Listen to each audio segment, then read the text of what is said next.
The Ontario Diagnostic Days on RealAgriculture.com is brought to you by the Ontario Ministry of Agriculture, Food and Rural Affairs, the University of Guelph, Ontario Soil and Crop Improvement Association, Grain Farmers of Ontario, Agris Co-op, BASF Canada, Bayer and DeKalb, Corteva and Pioneer, Great Lakes Grain, Mazex,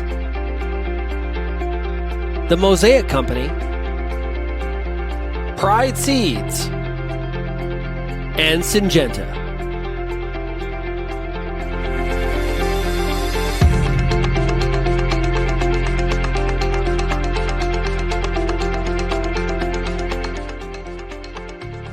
Hi, I'm Bohner. Welcome to Ontario Diagnostic Days, episode number 7. Today we're going to focus on managing plant disease and feeding your crops. We'll kick things off with OMAFRA wheat specialist Joanna Follings and Real Agriculture agronomist Peter Johnson. They'll share fungicide application tips for T1, T2, and T3 timing. From there we'll join OMAFRA plant pathologist Albert Tenuta and revisit his tar spot nursery at Rodney, Ontario. He'll assess the disease's late season impact and share how genetics and fungicides can help defend corn crops against this invading yield robber. Next up are OMAFRA soybean specialist Horst Bohner and NK brand agronomist Matt Rundle. They'll look at how to properly stage soybeans and how a well-timed fungicide can contribute to high yields. Next, we'll head to Oxford County with OMAFRA corn specialist Ben Rosser and summer student Duncan Willemse. They'll tell us why this corn has turned yellow and how the grower can fix the problem this year and in the future. Joanna Follings and Peter Johnson return to talk wheat in segment 5. They ask the question, do you need a plant growth regulator? They'll discuss how variety, environment, and nitrogen rate and timing are all part of the PGR answer. We'll wrap up with Horst Bohner and University of Guelph researcher Dave Hooker. They'll look at the pros and cons of double crop soybeans and share best practices that can increase the odds of success. Again, CEU credits are available for Diagnostic Days. Look for the URL where you can apply for your credits. You'll see that on the screen throughout the episode. We also want to give you an opportunity to engage with our experts. We've provided their contact information at the end of the video, and we also encourage you to put your questions in our YouTube comments section as you're watching the video. We'll get you some answers. Here's episode number 7.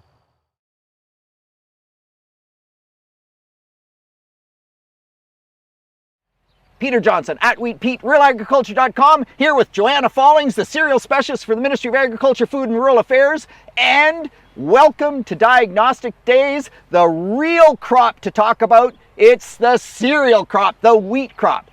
And today we are going to talk about fungicides. So Joanna, fungicides an incredibly part of a good wheat crop.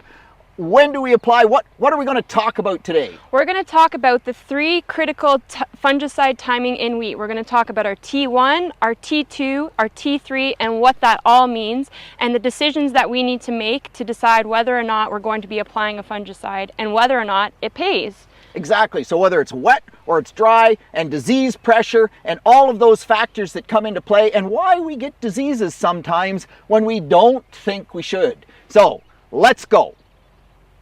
Okay, so first off, we're going to talk about T1 fungicides. So that's when the wheat is really small. So Joanna, come on. You're telling me that you're going to recommend growers go out and spray a fungicide, late April, early May. The wheat is this big, it hasn't done any growing. What sense does that make? I know it's hard to believe, but when the wheat is that small, there are diseases we need to be looking out for. Septoria, and this year in particular, that dreaded powdery mildew. When we have a mild winter like we did this year, it thrives. It loves cool, humid conditions in the canopy, and it will just take off if you do not have a resistant variety. So it's a disease we really need to keep on top of. If we let that disease get out of hand, we can actually impact head formation. So how often in Ontario do we get enough disease early on that we actually would make money out of applying that T1 fungicide? So that's a really good question. More often than not, we will see a little bit of septoria or a little bit low levels of powdery mildew in the lower part of the canopy, and it kind of stays on those lower leaves, and we don't often need that early application, and it's often not economical. But like I said, on a year like this, where we've got heavy pressure of powdery mildew, and if it's moving up the canopy, it's in those situations that we see that benefit. So what you're saying is, I'm going to put my weed control on in the spring anyway, so I might as well just throw the fungicide in. The pass doesn't cost me anything. Fungicides are cheap, half rate, you know, of a least expensive fungicide. That's a good deal. Just do it. Well, then you might as well throw your money in the garbage. We don't need to be doing that. We really need to be looking at what's our risk, what's the level of disease pressure, what's the level of resistance within our variety. We don't want to just be throwing the fungicide in the tank and applying them prophylactically. We do want to be making responsible decisions. It's also not always economical, so we really want to be targeting where there are diseases. The other important thing to remember is that often when we are applying our early season fungicide, it doesn't actually coincide with the optimal timing for herbicides. We want to get those weeds early and small, which is often too early for our fungicide application. So if you want to target your fungicide application for the disease and the right time, fall weed control, and don't worry about that in the spring. Yeah, absolutely. That's the one bugaboo that drives me nuts is we have to spray weed in the fall, because what takes yield away from a weed control spectrum? What takes yield away from wheat? It's the dandelions, right? It's the shepherd's purse. It's the perennials and the winter annuals, and almost never do we get the right weather conditions to spray those in time in the spring. We have to do it like in early April. This year, we actually got a window in March where we could do that. It was unbelievable, but you're not spraying a fungicide in March. Do your weed control in the fall, and that way you don't need an early weed control in the spring, and we can time our fungicides better. Exactly. So, is that T2? Let's move on. Okay, so next is T2 fungicides. When do we spray for T2 fungicides? T2 fungicide is that flag leaf timing. So when that flag leaf has fully emerged, we are trying to protect 90% of our yield between those top two leaves. You've heard Phil Needham before, we want to keep that flag leaf green and clean. So what are we targeting at flag leaf? Are we targeting septoria? Are we targeting powdery mildew? Is it just to protect the flag leaf? What are we after there, yeah, Peter? So wait just a minute, Joanna. Doggone. Like, we pulled out of the T1 because we did our fall weed control, and so we still maybe want to control a few annual weeds, just so they don't go to seed, not because they're going to hurt yield. But if I wait till flag leaf stage, a whole lot can happen. And while if you go to Europe, they have these timings because they have a much longer growing season, in Ontario conditions, we want to pay attention to how much disease has developed in that canopy and what's gone on in that time frame.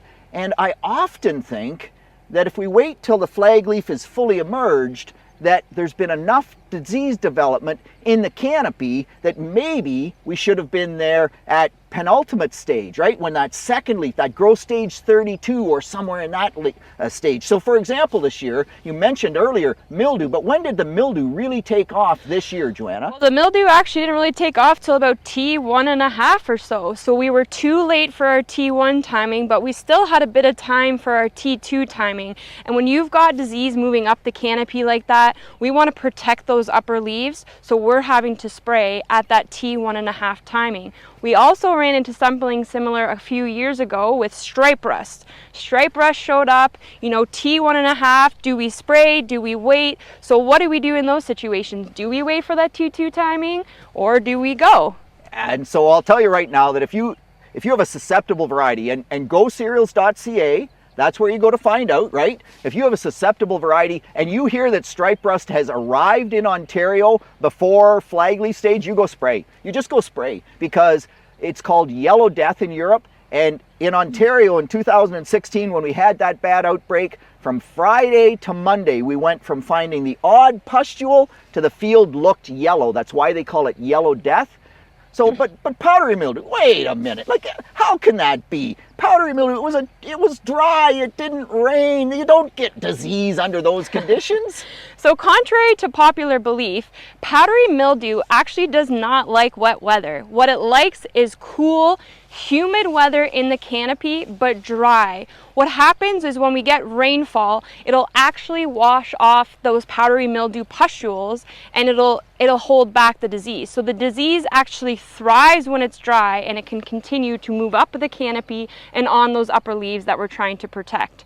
So that is why, or one of the reasons why it thrived this year. We had a mild winter and then we had no rain, but lots of moisture and lots of cool temperatures in the humidity, which just caused the disease to explode. So cool temperatures, which meant that the wheat crop loved the cool temperatures, and like, look at this crop. This is a picture field wheat. Like, oh my gosh, the yield potential here is so thick, like you trip walking through it.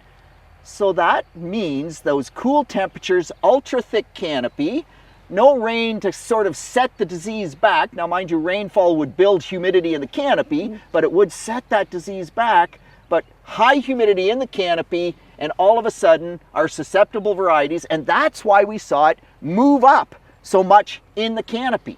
So is T2 timing the actual perfect timing? And the answer is, I don't think so. I think you have to scout for your disease, Yes. watch for those things, listen for stripe rust, because that's a different beast, absolutely.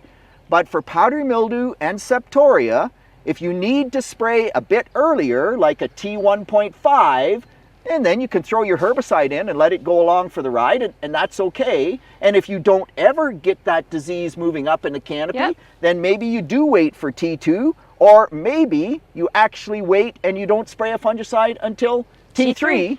Okay, so next up is T3. That's our head spray timing, our fusarium timing, and we just do that, right, Joanna?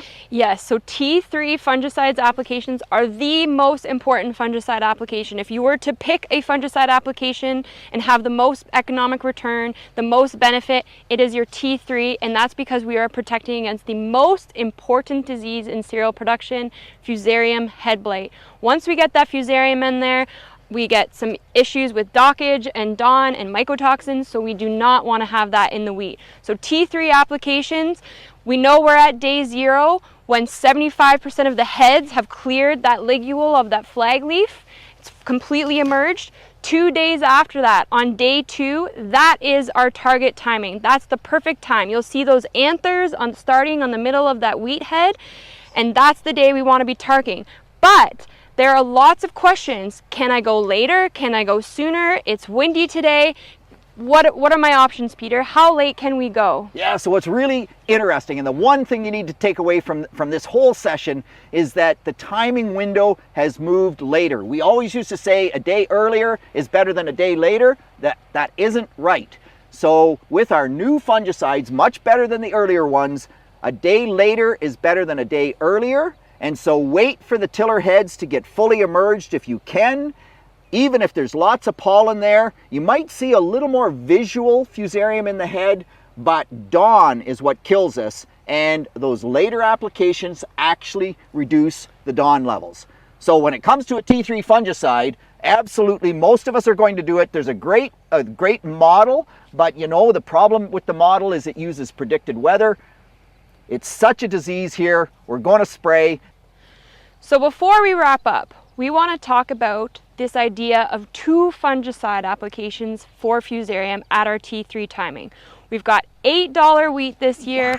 Yeah, big dollars here with the wheat. Everyone is very excited and motivated to push this wheat crop, and you know, what's with the concept of stay green, we get an extra 3 bushels per acre per day for every extra day that this wheat stays green. So should we be spraying 2 fungicides at T3 to help with that? Yeah, and that's a really great question, because in corn, the biggest reason we get more corn yield is because they've bred stay green into the corn crop. We haven't been able to do that in the wheat crop. And so if we spray the first fusarium fungicide on day 2, give or take, maybe a tad earlier than we talked about, but then we spray another one about 7 or 8 days later, we keep these flag leaves green all the way through harvest, and that's every extra day it stays green the UK research would say that's 3 bushels per acre per day. However, there's some concerns about that, right, Joanna? Yes. In terms of it adds cost, we have very little data, and what about if it goes hot through grain fill? Well, if it goes hot through grain fill, we're sort of out of luck. We shorten up that grain fill period. We are not able to build up that yield. The plant is not able to get more moisture. We're not going to see that response from that extra fungicide application in that situation. Yeah, and the other thing, of course, is moisture. If you're in Western Canada watching this, man, if you don't have enough moisture, then it doesn't matter how much you keep the flag leaf green, you can't make more yield. So a couple of things. One of the cool things is we now have Miravis, which has an SDHI in it. And Carumba and Prosero, they're both excellent fusarium fungicides.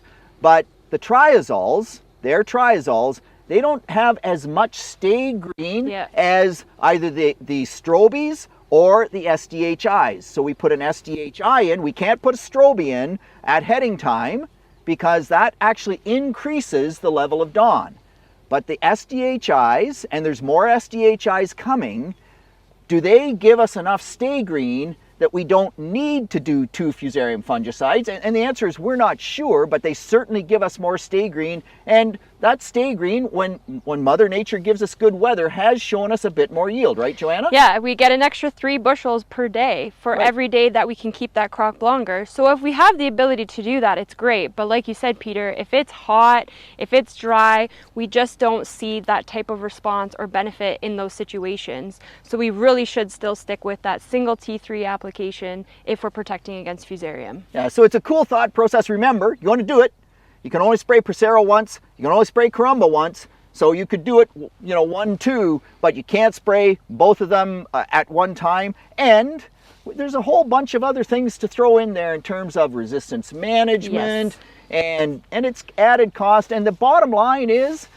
this kind of thing works in a climate like the UK, in a climate like New Zealand, because they have such a long grain fill and they know their temperatures 9 years out of 10 stay cool. In Ontario conditions, man, we have zero data. It's worked for some growers on perfect wheat yield years, on the highest yield wheat years. On the average wheat year, man, it's pretty much a crapshoot, right? Yeah, exactly. So if you're going to try it in a few strips on farm and a couple different varieties, but don't run out and do all of your acres that way. So there you have it. We've given a pretty big bird's eye view of diseases and fungicide management in wheat. And at the end of the day, I think it's important to remember that fungicides are a tool in the toolbox for managing disease and improving yields in wheat. What do you think, Peter? Yeah, absolutely. We didn't get into the details. We didn't have the time. But T1, only if you have heavy early disease pressure and there's better ways to management. T2, yeah, if you can get to that point and not have disease, okay, but scout, because we might have to go earlier. T3, pretty much a no-brainer. More than T3, yeah, we gotta learn a whole lot more. Do your best job, scout, use fungicides when you need them.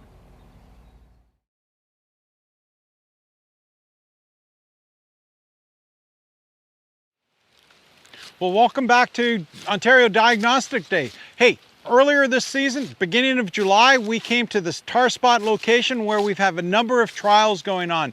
Today, let's go back, see what happened since July till now. What's been the impact? We're going to look at management tools. What tools do we have available to us right now? We're going to look at hybrid susceptibility and tolerance. We're going to look at fungicides, discuss maybe fungicide timing as well. Hey, let's start the tour here with our susceptible check plot. You'll notice it's changed significantly since we were here last time. What we're seeing here are typical epidemic symptoms of tar spot, where we see not significant leaf area coverage. Here we're looking at 40, 50, 60% leaf area infected with those stroma, those black tar spot lesions that we see. We had seen the significant yellowing, chlorosis symptoms, as well as the necrosis and ultimately the quick shutdown of these plants. They've cannibalized themselves to the point now that you're seeing typical stalk rot issues potentially, as well as stalk breakage. And ultimately you can see that result is that hey, the plant's not doing what it's supposed to be. The grain is not being filled, the cob is not being filled. So in our susceptible check plot, what can we expect from yield loss perspective? We know we're going to have a significant yield loss. We won't know, of course, until we harvest, but I would suspect we're probably looking at a 20, 30, maybe 40% yield loss or more because of the impact of tar spot.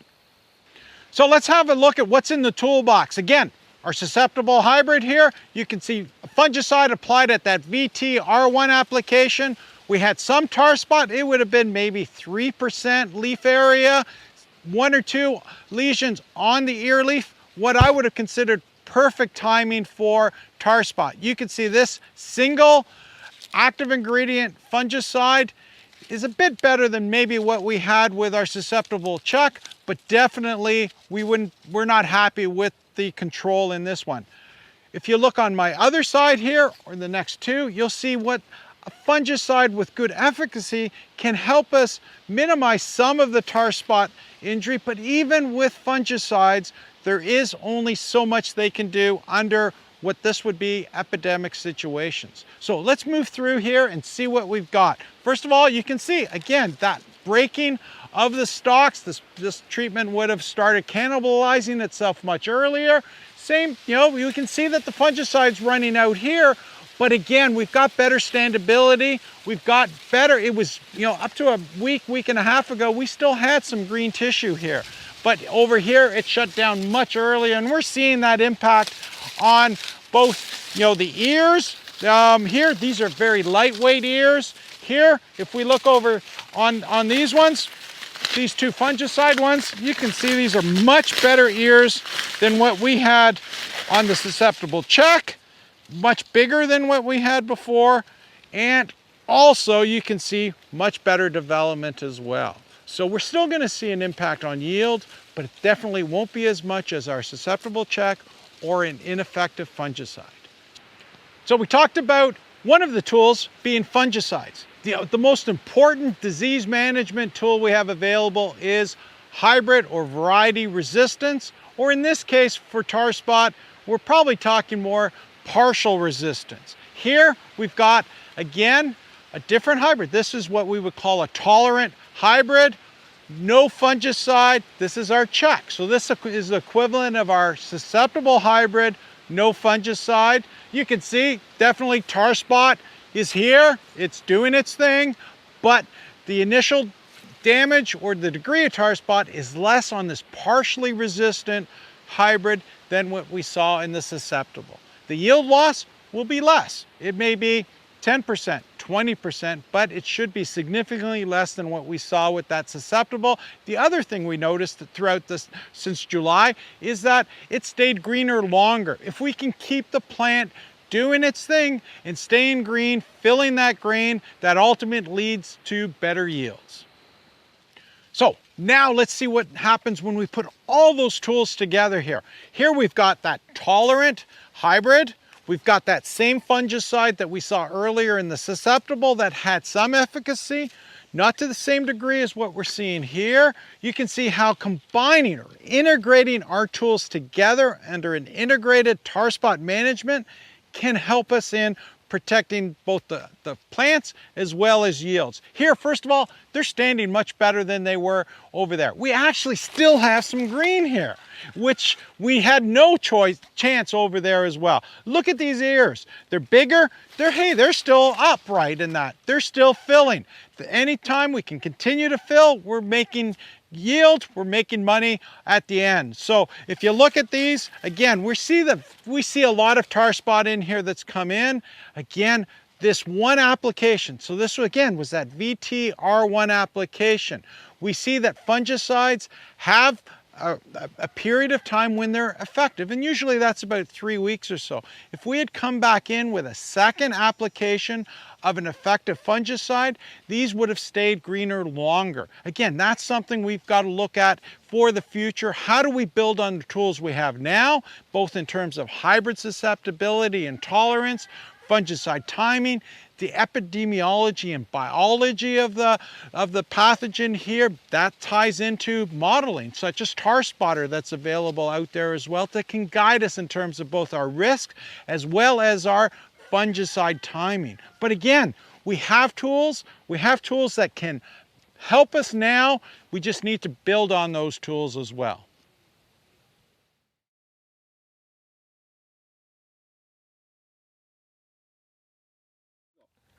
So we're back for Diagnostic Days, Horst Bohner, and it's a real pleasure to be here with Matt Rundle. Matt, not only are you an agronomist with NK Seeds, but you're also doing your master's. So that's great, good work. But Matt, what are you doing here cutting holes into these beautiful soybeans? Yeah, Horst, it's just an honor to be here with you. This has been a lot of fun today. And what we're doing is these are high yield management plots we have here. Okay. We're chasing 100 bushels, Horst. Whew. And yeah, it's a big feat here in Elora.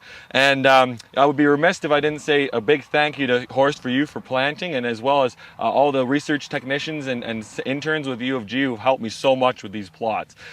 Really, so with high yields, we're looking at taking these biomass harvests. Before we take the harvest, we also do these physiological measurements, including sun scan and green seeker, so that we can then we take these biomass harvests, and we're trying to create a crop biomass curve over time, because we think that's real critical in final yield potential. Right, and understanding how various inputs influence that, including fertilizer, including nitrogen, and of course, a big one is foliar fungicides. Yes. And so let's think about that for a second. You've already got your second pass on here, is that right? That's right. We've already got our second pass of fungicide on these beans. I mean, they're looking amazing. We're just coming up on that R3.5, almost getting into R4 stage, Horst. So let's focus in right now and talk a little bit about how to properly stage soybeans.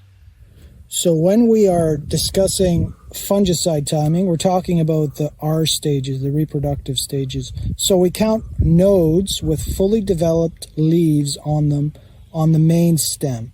So the way you decide whether a leaf is fully developed, first of all, you see if the leaves are unrolled. See how these are not completely unrolled yet? So you ignore this one. Obviously you ignore this one. But the first one that has truly unrolled leaflets is this trifoliate. So we go down here and we don't actually count this one. We count the next one down, and we know that this one is fully developed because the one above it has unrolled leaflets. So it's 1, 2. If either one of those has a flower on it, then it's at R2. So we know we're there. But now we have to count 2 more because most of these stages are based on the top 4 nodes. So 1, 2, 3, 4. And if this bean here, this pod, is 3/4 of an inch or longer, then we're at R4. So I would describe this plant at R4. Now, we should make this distinction that some agronomists, if we go back up here, will count this one as the first node and this one as the second node, because they say this leaflet is unrolled. Technically, according to the scientific paper, that is not the right way to do it, but you should actually go to the next one. Practically in the field, it's only the difference of a couple of days in terms of maturity, so I'm not sure it matters a lot. Okay, now we've staged soybeans, and you know, it's been a wet season during flowering. So obviously, Matt, we're worried about white mold. Yeah. What's your strategy to try and suppress white mold with fungicides? Absolutely, Horst. Well, in these plots, as an example, you know, you've got a thick, lush canopy, staying wet late into the day, lots of moisture down there in the canopy. Well, we recommend a 2-pass approach. Okay. You know, so in these plots, we applied that first application at the late R1 stage. And then we came back in 16 days later, to be exact, which was about a late R3 stage with a second application. Now, the really critical thing here is that you have to look at the label of the product you're spraying to ensure it's capturing the diseases or controlling and suppressing the diseases that you have in mind, which top of mind for us was white mold as one of the main ones, right, Horst? So the key in that with respect to white mold is that we're trying to protect the flowers, Yes. right? And so that's Yes. why we're excited about applying twice to stretch out the protection right from early flowering into the main flowering part of the growing season, the early part of August, right? Absolutely. And so 2 strategies, awesome if you've had a history of white mold or you really are trying to fight white mold. I found that a 1-pass system also works quite well for this more general kind of disease suppression, other diseases, right? Yes, yes. And in that case, we don't actually spray the first application late R1, R2. You can push it a little bit later till the beans are a bit bigger. I'm okay with R2, sometimes even R3 is okay depending on the disease that you're after. Absolutely. So we have to ask the question, back to the 2-pass strategy, I think, which is right for white mold control. Actives, do you switch them up? Do you just stick with one good one? Do you spray the same one twice? Absolutely, Horst. Well, and to your point on a single application, for the broad acre, leaf diseases, plant health, that's where a lot of Ontario would be. When we talk about that 2-pass, I should back up to say, really, that's the high white mold situations. Right. And in those situations, it is very, very wise to mix up our groups. Common groups for soybean fungicide include group 3, our triazoles, and our group 11s, our strobilurons. Now, we've got other tools in the toolbox though too, right? So we've got a lot of group 7s coming out, and companies mixing 3 modes of action, 3 groups in one single product. From a disease spectrum as well as a chemical rotation. That's very wise. You've also got group 29s. So there's quite a mix of chemistries available to us, Horst. And I encourage growers to mix and match. And again, step 1 is making sure that the label is has control or suppression of the diseases that you're looking to control. And then step 2 is mix where we can. Well, and to wrap this up, I think you're right on. There's some really neat chemistry coming out, because when I started at this job 20 years ago, we basically didn't spray fungicides on soybeans because they didn't work, to be honest with you. And we've come a long way from that. So that's where we'll wrap it up. Thank you, Matt. Great discussion, and thank you.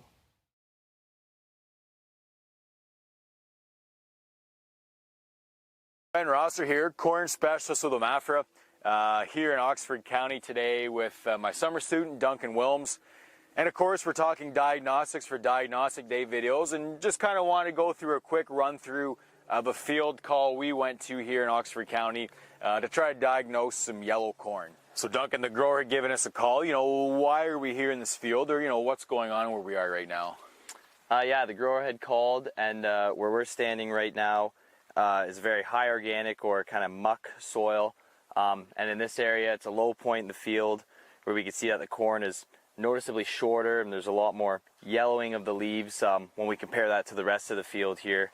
So growers had a couple questions as to what was going on in this area. Right, so as you mentioned, low spot of the field, quite often we think, okay, low spot of the field, maybe it's holding water, maybe we're losing some nitrogen due to denitrification, or maybe it's just waterlogged corn that's holding the corn back and keeping it pale.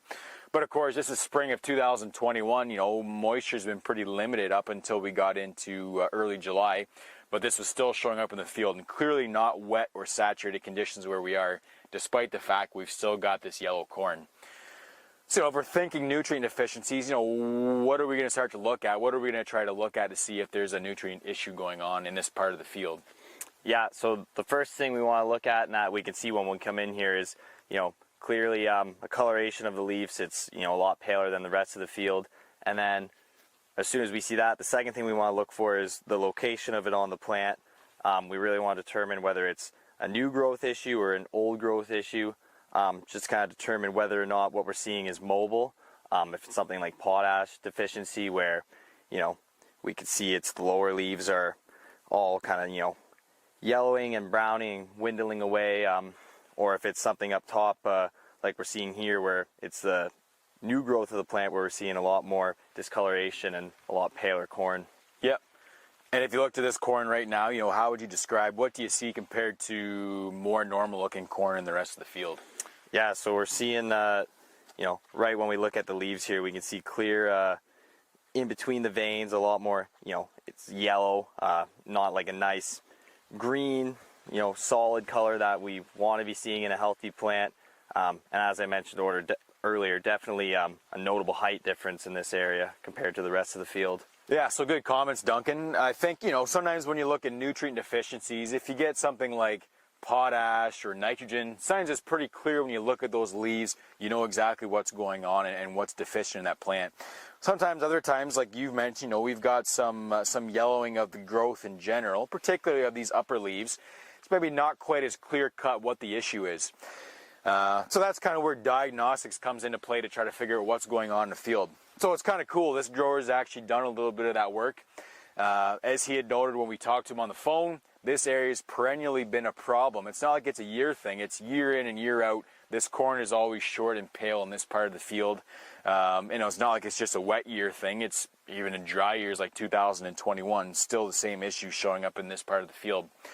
And he's actually done some diagnostics in the past, so they've compared, some tissue samples of corn in this poor area compared to tissue samples in, better looking areas just outside of this poor looking patch as well. So again, first step when we're not maybe dead clear what we're looking at, taking some samples from the poor area and comparing that, whether it's tissue or soil, to the good area, might start to show us, what things are maybe dropping out in those poor samples compared to the remainder of the field. So, I think comparing poor areas of the field to the good areas of the field is maybe a real good first step in diagnostics to try to get an idea of what's going on, if it's not dead obvious just looking at the plants themselves. So in this grower's case, when they compared tissue samples from the poor areas to the good areas, there were some differences between different nutrients, but one that really stood out in terms of something that was really poor in this bad area was manganese. So the manganese in this poor area were exceptionally low in those tissue samples that the grower had taken. So Duncan, in those tissue tests the grower took last year, certainly manganese really fell out as being exceptionally low in this poor area. But manganese is typically a deficiency we'd usually see in Ontario for the most part. What do you think in terms of deficiency? Does it make sense where we are in this field or what we're seeing? What do you think? Yeah, so from what we're seeing here, we can see on the leaves there's, interveinal chlorosis going on, a lot of yellowing between the veins, and it's all occurring within the new growth of the plant. And given, like we mentioned earlier, we're on a kind of muck, high organic soil. When we see manganese deficiencies in soybean fields, sometimes one thing that we can see is from the sprayer tracks going down the field, that compaction from the sprayer can increase the amounts of available manganese to those individual rows that were run over. And we've also noticed in this field, right in this gully here, we can see one row that is notably higher and greener than the rest, doesn't appear to be struggling as much as the rest, and potentially that could be a compaction thing if what we do have here is a manganese deficiency. Right, so it could be consistent with what we're looking at and where we are in the field. Yeah, definitely. So given the results from those soil tests that the grower had done, he had actually already applied manganese as a foliar spray on this field to try to solve that issue. But of course, at the time he said, green things up and things looked better, but then they started to fall apart fairly quickly again. So, in cases where there's exceptionally low manganese deficiency, one recommendation is that, more than one application might be necessary where things are really, really low. So that was his question, is it actually truly manganese deficiency holding things back, or is there something else going on in the field? Again, given the fact that we're trying to focus on diagnostics and things you can do in the field to try to, come down and determine what's going on, what's maybe a next step to help that grower try to answer that question? Where would you go from there? Yeah, so we really want to test for and see if corn in this area is going to see a response to manganese. So what we've done is we've come in here, we've set up a couple of control plots where we've left the corn as is, and then we've set up a couple of additional plots where we've reapplied some foliar manganese and with the hand sprayer, and just to kind of see if we're going to see a response in those plots to that application. Oh, that's neat. So you said you came out with the foliar application of manganese to see if we would get more response above what the grower has already put down here to try to answer that question of, do we just need more manganese in this scenario? So in that case, what did you come out with to try to test that scenario? Yeah, so we dissolved manganese sulfate. We used a backpack sprayer. And like I mentioned before, we came out here and we hand sprayed all of our test plots. Good. So pretty, doesn't take a lot of time. Obviously, you gotta get some products and takes a bit of time to get a sprayer and things like that. But relatively simple in-field diagnosis if you want to see if there's more response, at least visually, to a manganese application. Yeah, definitely. Cool stuff, Duncan. So, not a lot of work to put some of this on. Fairly easy thing to do as long as you've got the material or product to test and maybe access to a backpack sprayer or a hand sprayer. So you put that on maybe a week ago. What have you seen in your plots? Yeah, so we can see now, our control plots where, as I mentioned, we didn't do anything. We can see that they're still, yellow and stunted compared to the rest of the field. Our other plots where we did apply manganese, we could see, a lot more that yellowing between the veins has started to fill in. It's a lot more darker green. The plants, in some of the plots, we can actually see a bit of a height difference in it. So definitely a weekend we can see already see a response to the application of it. So certainly a visual difference where we applied the manganese sulfate compared to where we didn't. Yeah, definitely. So somebody might come at you and say, okay, well, that's good. If we're trying to isolate, what is the impact or what's affecting growth in this part of the field, manganese was low on the test, but you applied manganese sulfate. Poor, pale, yellowish corn plants could also be a symptom of sulfur. So how do we know what's actually giving us the response? Is it the manganese or is it the sulfate in this case? Yeah, and we had thought of that as we were doing it. One of our questions is, how do we know it's not just a sulfur issue? So we also have additional plots where we had set up, we came in, we hand spread urea and potassium sulfate just to, check to see, are we going to see a response to that? Or is it truly just a manganese issue? Okay, so you've got some plots you saturated with nitrogen. You've also come down with sulfur to try to say, hey, do we see a response for just adding sulfur in general? And then the grower had asked about potassium. Maybe wouldn't see a big response in crop for putting the potassium down, but maybe there's something there. So you've got some other plots to try to determine, is there a response to some of these other things as well in the field to try to isolate what we're looking at? Yeah. Sometimes it's tough to absolutely determine what's going on in a trouble area, like this area in this field. But sometimes there are some steps we can go through, tissue sampling in the good versus the bad areas to see if there's something that's clearly different or clearly falling out in our bad area of the field. And then maybe coupling that with some, quick, easy infield diagnostics as well by, doing some foliar applications of some fertilizer to see if we can get visual responses to some of these things to confirm if that is something going on in the field. And then also thinking about some of the other nutrients or things that could be going on as well to make sure that we're ruling out or ruling in what nutrient deficiencies might be an issue if that's what's going on in these part of the field. So quick, easy diagnosis to maybe try to get a better handle on what's going on in trouble spots like in this field here. Yeah, and definitely like you said, we can never be completely certain about what the issue is, but certainly with these plots, it's a lot easier for us to be confident with what our next step should be, as you mentioned, being able to rule other issues out.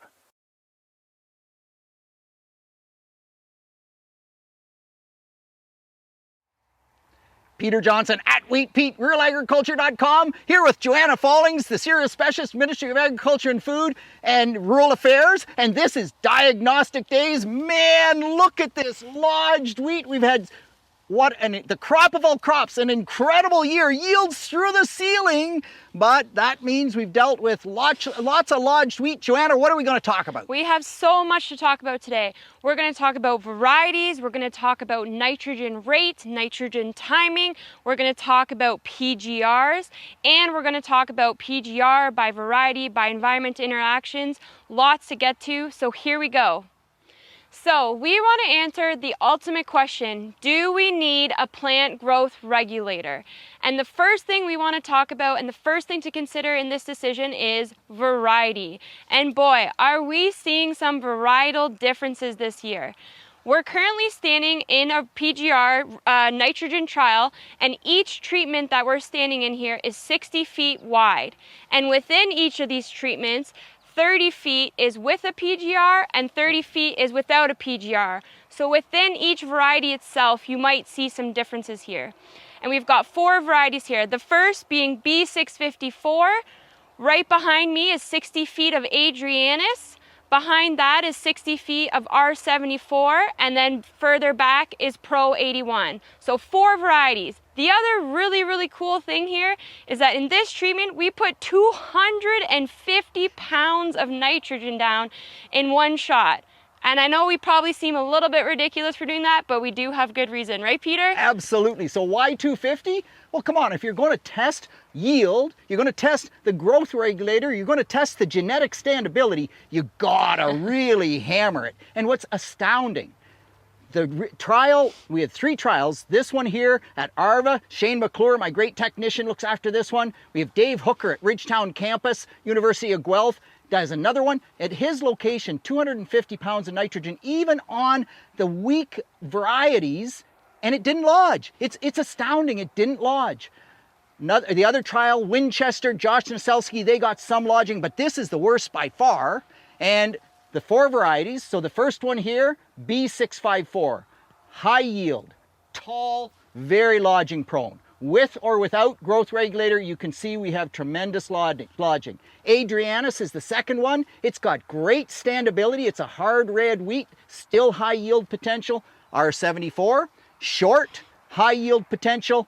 Again, not much lodging potential. So the difference between 654, R74 is that lodging potential. R74 will lodge though, we'll show you that. And then Pro 81, a taller, not as strong hard red, but still a really good variety. Man, it's a lodging year, genetics play, but even the best genetics with enough nitrogen, as we've proven here, we can make them go down.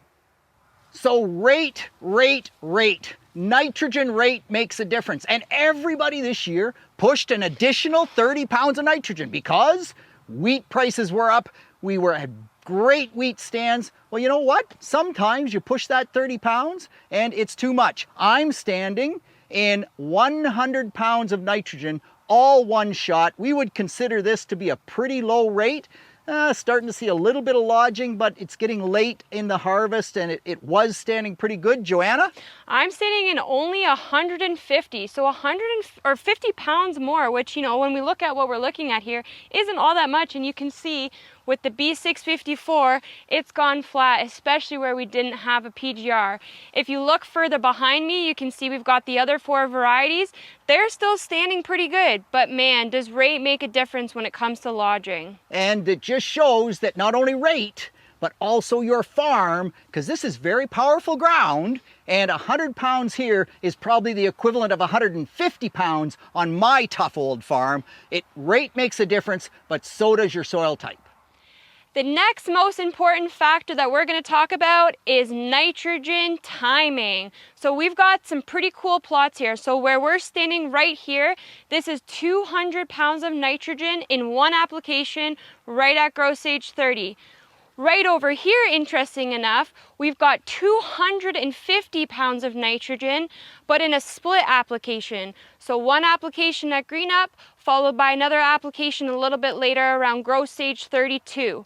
And what you might even notice, even though this is only 200 pounds of nitrogen, we've got 50 pounds of nitrogen less here, the standability where we actually split our nitrogen is much better. And you can probably notice that in particular in the Adrianus right behind me.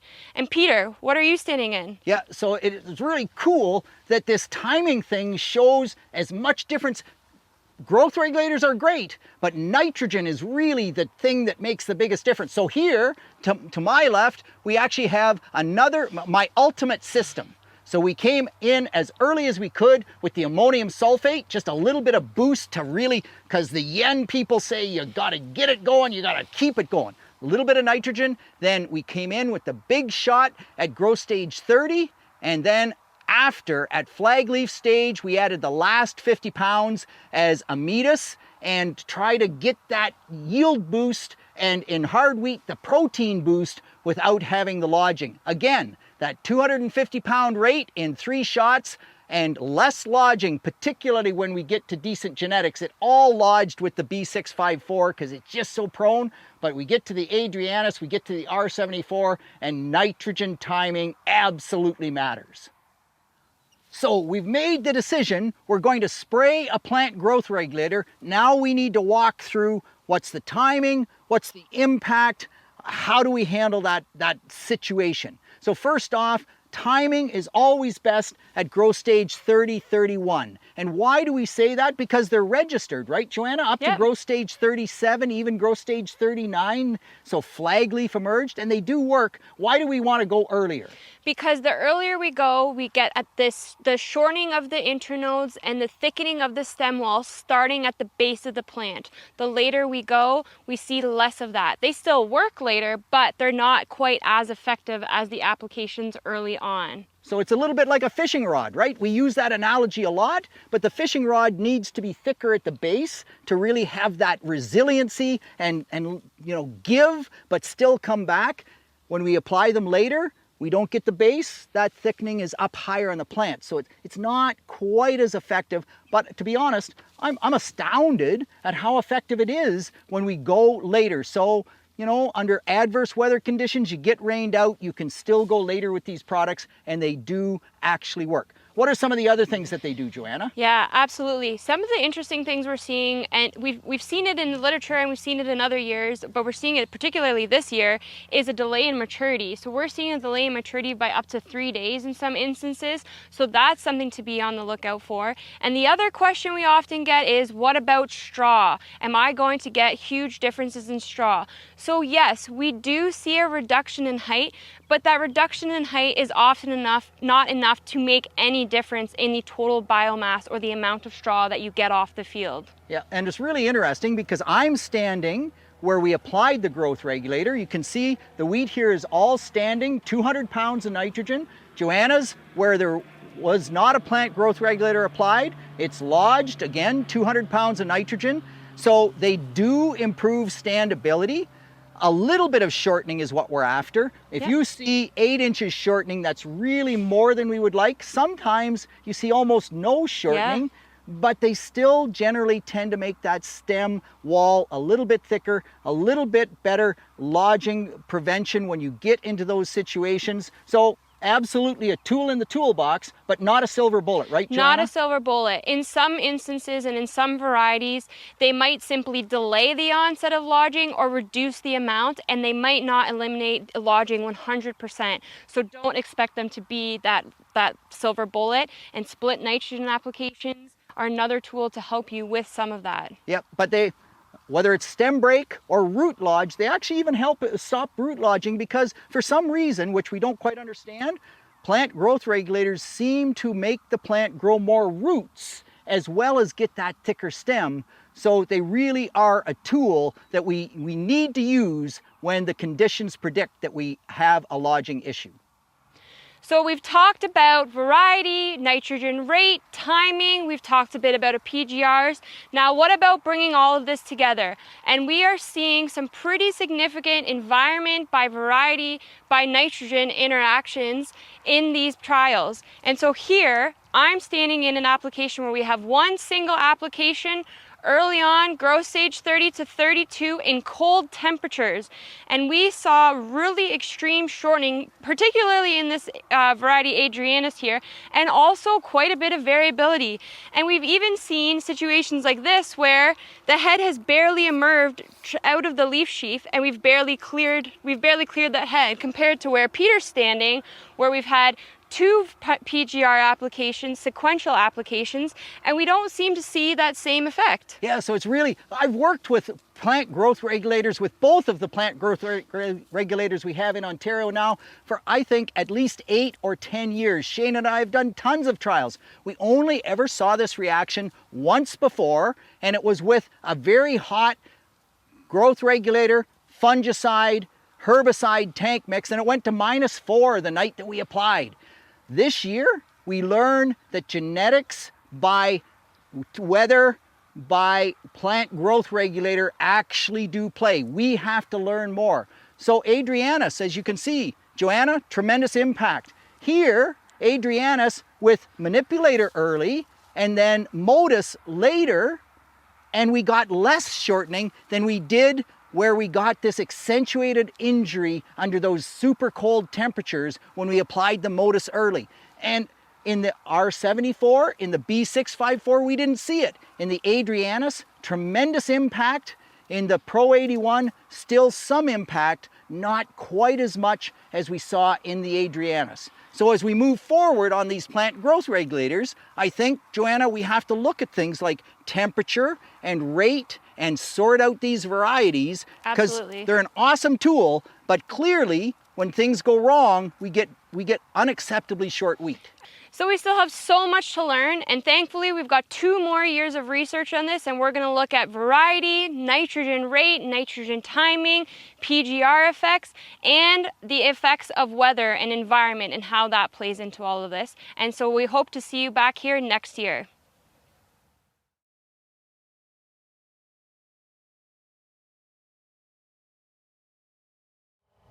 So welcome back, another session for Diagnostic Days. And Dave, it's great to be with you here again. Yeah, we're at one of your sites at Ridgetown, close to Ridgetown here. And what you're assessing are different varieties by planting date. You've got an April, a May, a June, and then you're gonna have a July date. Yeah, yep, it's possible. So with the wheat coming off a little bit earlier this year, there is an opportunity. We've got a lot of people talking about double crop soybeans. Right. Oh, absolutely. You know, it's really something this year, more interest than I've ever had in my career in double cropping this year. And of course, prices do it. And the wheat seems to be maturing earlier. I already know of some that have the winter barley off and they're planting. So Dave, let's talk about the success rate and where we think there is an opportunity, because we have both tried double cropping and it doesn't always work. So geography, is it suitable for list wool?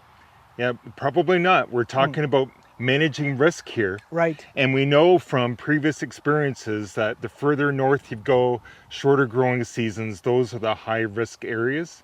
And you just can only take so much risk before you say, nope, that's too much risk.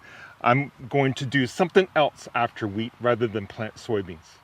Well, and it's really the fall that gets you, right? My experience is you plant on July 10th, you feel very good about yourself because the beans come up great. And by August 1st, you think, wow, you know, they're really coming strong. And then September 1st hits and you realize they're not going to be what you'd hoped because they just didn't have the time to fill in the number of seeds that you want. Yeah, that's right. So dependent on the fall. Last fall, remember we had a frost, was it third week of September or something like that, and that nuked a lot of corn even, and there were some early planted soybeans that were even at risk, you know, in a normal year in 2020. So I would suggest that we've had some pretty good success. Growers have had some pretty good success when planting is done in areas with 29 heat units or more, roughly speaking, right? Roughly speaking. And the other thing is July 10th is okay. In the plots I've done, July 10th, we've had up to 25 bushels, even in Mitchell. July 20th, we had 0 bushels. And that's literally how it goes. The difference between, you know, July 1st and July 20th is often the difference between having a really nice saleable crop, making some money, and having nothing, right? So my cutoff is somewhere around July 10th, maybe the 15th in the far south here, maybe even a little further, a little later if you're at Harrow. Do you agree with that, Dave? Yeah, absolutely. And it all depends on the start as well. So the beans get put into moisture, get an early start, you know, those dates make sense. But if we plant in dry soil, we have to wait for rain for them to come up. Right. You almost may as well forget that crop altogether. And so I think the planting day is important, but also moisture conditions, those two factors, and geography, of course. All of those factors need to consider before at least I get excited. I'm a rotation guy, but you know, this year has presented an opportunity where even I am a little bit excited about double crop soybeans. So Dave, now we have to ask the question, you know, the wheat pulls out a lot of moisture. Let's say we don't have a thunder shower anytime around harvest. You know, typically we say you can't plant deeper than 2.5 inches in the springtime. They don't have the push. Are you comfortable planting deeper than 2.5 inches if it's July 10th and it's super warm and beautiful? Yeah, probably not. again, I'm just really focused on, I'd be really focused on getting those beans out of the ground as soon as possible. Okay. Uniform emergence, very important. We're going to talk about seeding rates in just a moment, but we want as great of a stand as possible, as quickly as possible, because every day it's just so critical. Let me push you on that though, Dave. I have no moisture at 2 inches. So what do? Do I go 1 inch and I hope it rains? Might be a decent strategy. Or do I go 3 inches if there's moisture at 3 inches? Yeah, or forget double crop soybeans altogether. Because you're not playing along here, Dave. No. But we are talking about risk management here. Right. And so if you have to plant soybeans deep, let's say 2.5 inches just to get to moisture, you're already, I think, behind the 8 ball a little bit. We just can't afford. You have to be thinking about some of these risks, I guess, and some of these added risks, other than just like geography and planting date. And I think depth is very important as well.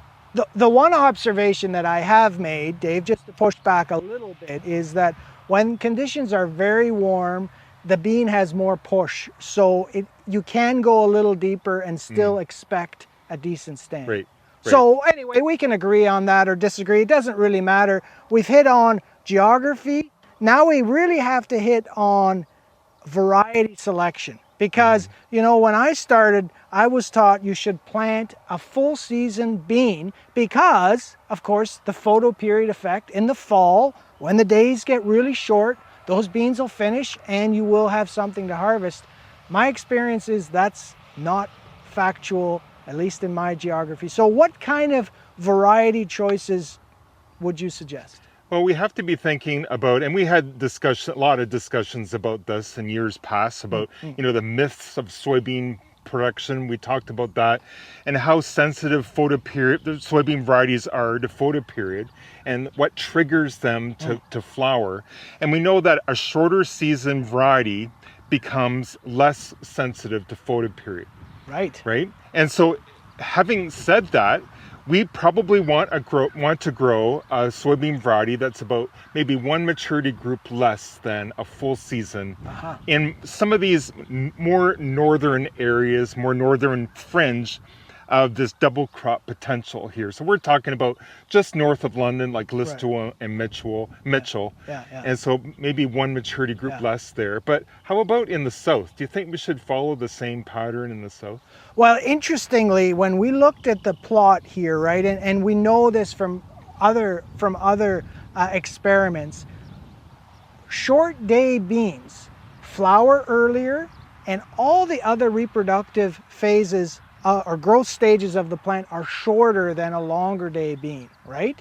And they're also, here's the interesting part, they're much less they're much more photoperiod, they're less sensitive to day length, is what I'm trying to say. The early ones are compared to the late ones. Right. And so, of course, the breeders have done that so we can plant them in Western Canada and so on. And what that means is, if you're planting at Harrow and you're planting an adapted variety, it actually will shorten up more relative to planting a short day bean further north, right? So I think it is a little different.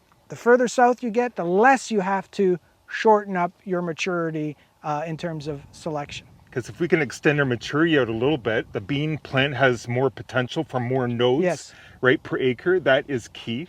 And so if the plants are going to do that naturally with full season beans down in the deep southwest, that is the way to go. I think planting more full season in the deep southwest. But I think the recommendation is a little bit different in shorter season areas, London and north.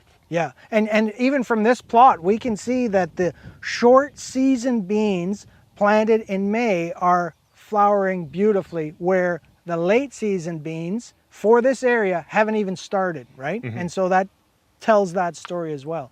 Okay, fine. Well, how about this maximizing the number of nodes per acre? How do we get to that because we know the beans aren't going to have time to get super tall. Yeah, that's right. And so our recommendation is, and this is true across the U.S. Midwest as well, we need to increase the seeding rate. We do that with late planting. With soybeans late planted, let's say mid-June, Yes. our recommendation is to increase the seeding rate. We need to increase that even more with double planting if we're planting into, let's say, the first part of July. So what kind of seeding rates would you go up to? No problem with 250,000. I think that would actually be my starting place. Yeah. And the other thing is row width, right? We really feel that 7.5s are the way to go. 15s maybe, we've had some success with that, but it makes a difference going narrow, and that's partly why you can go to 250 no problem whatsoever. That's the starting point for me, and maybe even a little more if you're on heavy clay soils or this kind of thing, right? So I know you're a soybean planter guy, but you think that a drill would probably, with narrow rows, would be better than wider rows with a planter, especially planting late. No question, no question about that. And what I do, Dave, is I just double back with my 15-inch because I have nothing better to do. I have lots of time, so I just drive over it again, right? I mean, it sounds silly, but to get that 7.5-inch spacing. Absolutely, yeah. So Dave, what if the stand isn't perfect?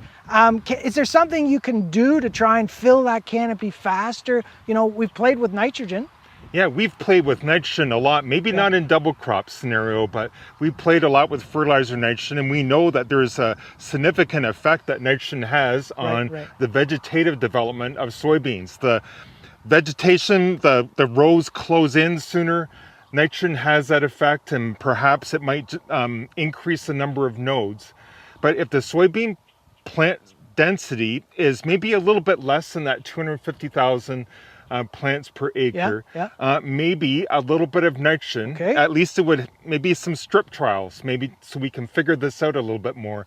We know that nitrogen does have some positive characteristics in terms of double crop soybeans, especially in a thin stand. For sure, I would not be afraid of recommending some nitrogen fertilizer if the double crop stand is low, and largely that's because there's no time left to replant, of course, right? That's right. And a lot of people have applied some nitrogen or a little bit more nitrogen on their wheat. I think that maybe there's some nitrogen cycling that's needed. Like we usually plant, sometimes we plant a cover crop to take that nitrogen up, but soybeans can maybe take advantage of that little bit extra nitrogen too that maybe has been left over after wheat.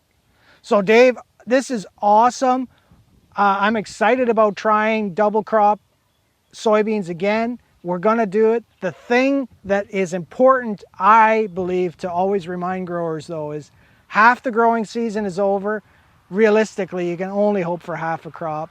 Like 30 bushels is kind of it, unless you get really lucky. Some have had 40, but a lot have had 20, and that planting date is so important. So thank you very much, and let's see what we can get done. Got winter barley plots coming off. I got to plant my soybeans. See ya.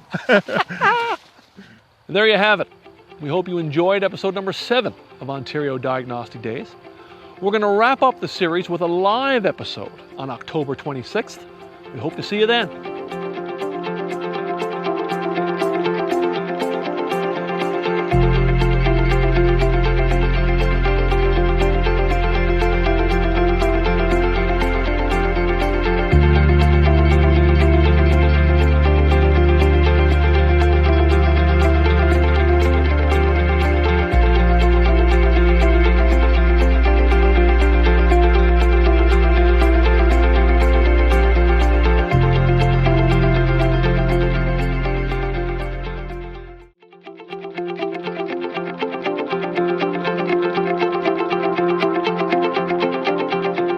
The Ontario Diagnostic Days on RealAgriculture.com is brought to you by the Ontario Ministry of Agriculture, Food and Rural Affairs, the University of Guelph, Ontario Soil and Crop Improvement Association, Grain Farmers of Ontario, Agris Co-op,